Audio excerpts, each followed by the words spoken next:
दोस्तों नमस्कार। स्वागत है हमारे YouTube चैनल में। दोस्तों आज हम बात करने वाले हैं नशे पर। आज बच्चों से लेकर बुजुर्ग तक नशे के गुलाम बन चुके हैं। नशा आज स्टेटस सिंबल बन चुका है। कैसी विडंबना है कि मानव को नशे से होने वाली बीमारियों का पता है, फिर भी खुद ही मौत को दावत दी जाती है। पुरुष तो नशा करते ही हैं, मगर आज महिलाएं भी नशे की गिरफ्त में आ चुकी हैं। दर्जनों प्रकार के नशों को करती हैं। आज माँ बाप दुखी हैं कि उनके चिराग नशे की गिरफ्त में आते जा रहे हैं। आज नशे के सौदागर युवाओं के भविष्य खराब करते जा रहे हैं। अगर युवा ही नशे का प्रयोग करेगा तो आने वाला कल अंधकारमय ही होगा। युवा के कंधे पर देश टिका है, मगर यह कंधे थक चुके हैं। नशों में नशा भर चुका है। चंद मिनट के मजे के लिए अनमोल जीवन बर्बाद कर रहे हैं। दोस्तों ये मानव जीवन बहुत ही अनमोल है, जो कि बार बार नहीं मिलता है। 84 लाख योनियों के पश्चात ही एक बार मिलता है, वो भी पता नहीं मिलता है या फिर नहीं मिलता है। इसे यूं ही गवा देना ये संभव नहीं है। युवतियां भी नशे की दलदल में फंस चुकी हैं। समाचार पत्रों से डरावने समाचार से पता चलता है कि आज लड़कियां भी 4 कदम आगे जा चुकी हैं। सिगरेट व अन्य चरस जैसे नशे शरीर के अंगों को प्रभावित करते हैं। दुनिया के देशों में नशा करने वालों की मृत्यु दर भी बढ़ती जा रही है। तमाम दावों के बावजूद नशा नहीं रुक रहा है। प्रतिवर्ष लाखों लोग दुनिया में नशे के कारण अकाल मौत मर रहे हैं। पूरी दुनिया के देशों में जागरूकता अभियान चलाए जाते हैं, सेमिनार लगाए जाते हैं। नशे के दुष्परिणामों के बारे में विशेषज्ञों द्वारा लोगों को सलाह दी जाती है, परंतु यह बुद्धिजीवी प्राणी माने कहाँ और सरकार के स्कीम को कर देते हैं फेल। वही संत रामपाल जी महाराज से जुड़ने वाला प्रत्येक युवा भाई बहन नशे से कोसों दूर रहते हैं। आइए अब जानते हैं श्री अनिरुद्ध आचार्य जी महाराज जी के विचार। ये कुछ लोग होते हैं, क्षुद्र नदी जल भरी तोराई, गोस्वामी तुलसीदास जी ने के बारे में लिख रहे हैं। छोटी छोटी नदियां होती है ना, थोड़ा सा पानी गिरने में बाढ़ आ जाती है, पर जो बड़ी बड़ी नदियां होती हैं उनमें जल्दी से बाढ़ नहीं आती। तुच्छ लोग होते हैं, थोड़ा सा धन पा जाएं अकड़ जाते हैं, अहंकार में भर जाते हैं। अरे भाई, परमात्मा ने तुम्हें धन दिया है तो शराब पीने के लिए नहीं। आज भारत का मजदूर भी चाहे तो बहुत कुछ कर सकता है, लेकिन करे तो तब जब उसका मन नशा से हटे तब। 500 रुपए यदि आदमी दिन में कमाता है तो वो 250 रुपए की तो शराब पी लेता है। 200 रुपए कमाता है तो 100 रुपए की शराब पी लेता है।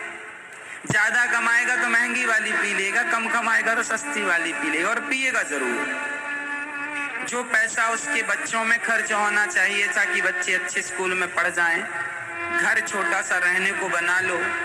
ना तुम घर ही बना पाए, ना बच्चों को पढ़ा ही पाए, सारी जिंदगी शराब में गुजार दिया। क्या जीवन जिया तुमने? नाली के कीड़ों की तरह जिंदगी गुजार रहे हो। यदि अपनी तरक्की चाहते हो, यदि अपना विकास चाहते हो, तो अपने आप को शराब से हटा लो।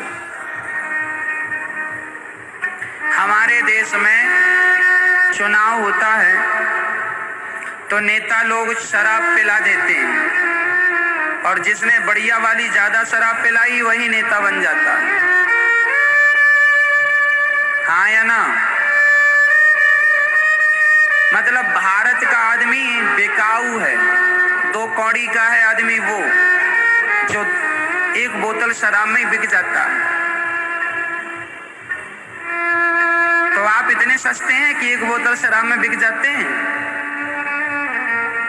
कब तक शराब पी पी के तुम वोट डालते रहोगे? कब पहचानोगे अपनी ताकत को? कब जानोगे ये बात कि तुम कौन हो? जो आदमी आपको शराब के नशे में धुत करके आपसे वोट ले रहा है, वो आपका क्या विकास करेगा? क्या आपका विकास शराब पीने से हो सकता है? क्या भारत का विकास शराब पीने से हो सकता है? जिस देश का जवान शराबी हो जाए, क्या उस देश का विकास होगा? उस देश का विनाश हो जाएगा। इसलिए कहता हूं, शराब पीकर अपना विनाश ना करो, शराब का त्याग करके अपना विकास कर लो, तरक्की कर जाओ। कुछ पैसे बच्चों में खर्च कर लो, कुछ अपने लिए घर बनवा लो, अच्छी जिंदगी जी लो, अच्छे से 2 पैसे और ज्यादा कमाओ और उसका सदुपयोग करो। अभी आपने सुना श्री अनिरुद्ध आचार्य जी महाराज जी के विचार। अब सुनिए संत रामपाल जी महाराज जी के विचार। आसमान से गिरे और खजूर में टेके, बाकी आपकी मौज है। मुझे शिष्यों की संख्या की आवश्यकता नहीं है। मैं चाहता हूं कि यहाँ पर अगर आपने उपदेश लेना है, ये दास ही प्रार्थना करता है कि बीड़ी शराब मांस तम्बाकू कभी छूना भी नहीं है। पीना तो बहुत बाद की बात है। छूने का तात्पर्य है किसी को ला करके भी नहीं देना है, उसके पान करने के लिए शराब मांस के लिए पैसा भी नहीं देना है। ऐसे ये समाज भी सुधरेगा और ये भक्ति भी सुचारू बनेगी।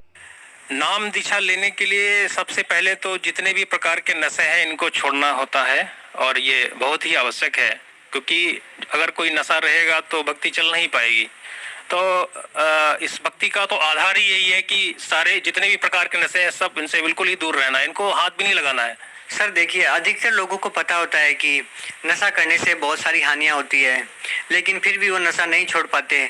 तो सर, संत रामपाल जी महाराज से नाम दीक्षा लेने के बाद ऐसा क्या होता है कि उनका नशा छूट जाता है? संत रामपाल जी महाराज से नाम दीक्षा लेने के बाद ये अंदर चेतना आती है नशा को त्यागने की। उनकी जो मंत्रों की शक्ति है वो बहुत ही चमत्कारिक है, उससे आत्मा जागृत होती है। हम तो यहाँ काल के जाल में फंसे हुए हैं, हमारी आत्मा तो सोई हुई है, और मंत्रों के जाप से आत्मा जाग हो जाती है। हमारे शरीर के अंदर जो हमारे कमल हैं वो खिल जाते हैं और हमारी आत्मा जागृत होती है। हमारे अंदर एक नई शक्ति आती है जिसकी वजह से ये नशापत्ती दूर हो जाती है। नशापत्ती के पास जाने की भी इच्छा नहीं करती हमारी। अगर कोई नशापत्ती करता हुआ व्यक्ति खड़ा है तो उसके पास में खड़ी होने की इच्छा भी नहीं होती है। इतने चमत्कारिक शक्ति है परमात्मा में, इतने चमत्कारिक मंत्र हैं उनके।